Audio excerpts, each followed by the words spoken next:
सीता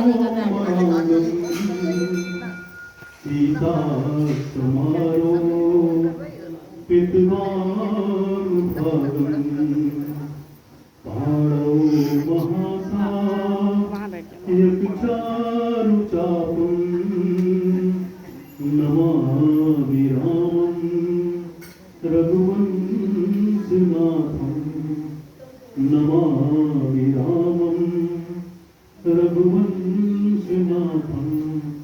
नमामि रामं रघुवंशनाथं।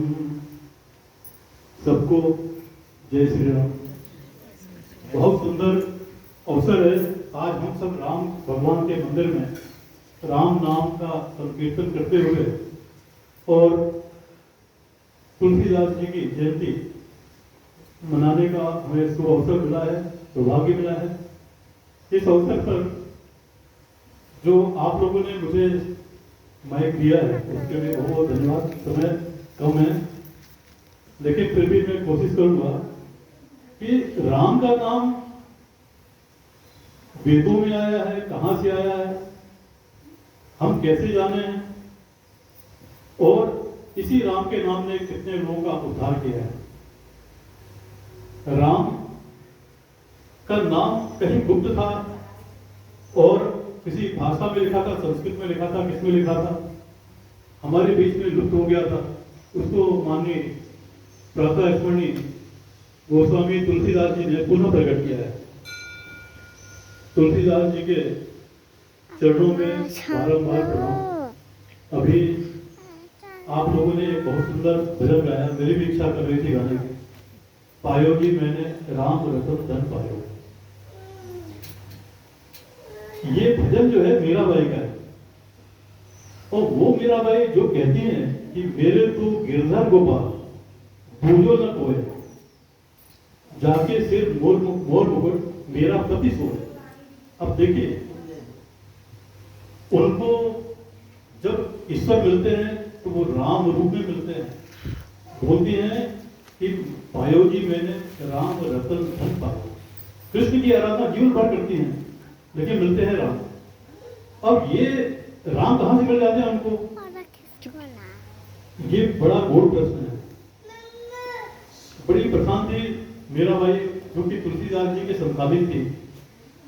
तो उन्होंने तुलसीदास जी के बारे में सुना था तो उन्होंने कुछ उनसे सलाह दी कि मेरे घर वाले मुझे सम्मान नहीं दे रहे हैं, मुझे न जाने कैसे कैसे लांछन लगा रहे हैं, मैं क्या करूं।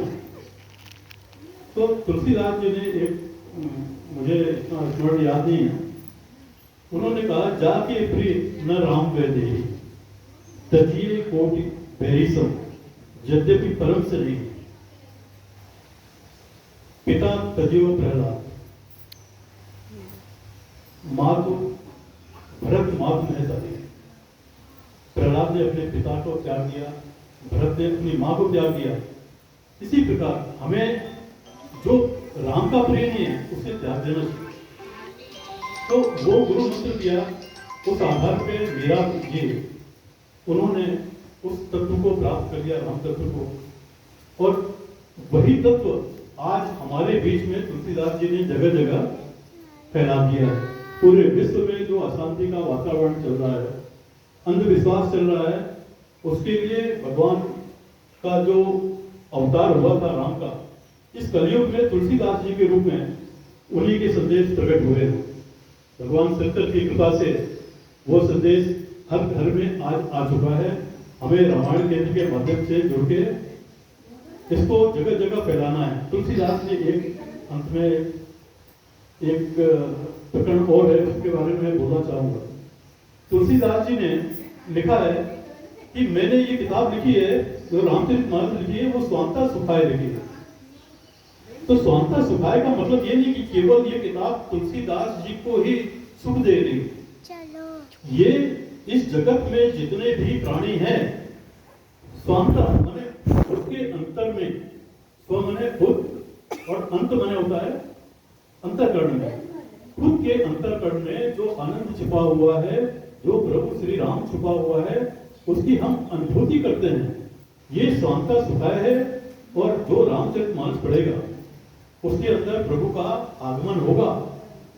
और रामायण का मतलब भी यही होता है, एक होता आयन और एक होता जायन। आयन माने होता आ गए, और जायन माने चले गए, जिसको हमारे शास्त्रों में आगम और निगम कहा है, वेदों में इसको आगम निगम कहा है। तो जब भगवान राम आ जाते हैं हमारे अंतःकरण में, हमारे आचरण में आ जाते हैं, तो वो रामायण हम खुद हो जाते हैं। हमारे हर काम, हमारे हर आचरण राम के हो जाते हैं। मैं चूंकि समय कम है और मेरे ख्याल से बोलने वाले भी ज़्यादा है, कोई भजन लोग भी करना चाह रहे हैं, इसलिए इस प्रसंग को अब यही मैं विराम देना चाहूँगा। जय श्री राम, धन्यवाद।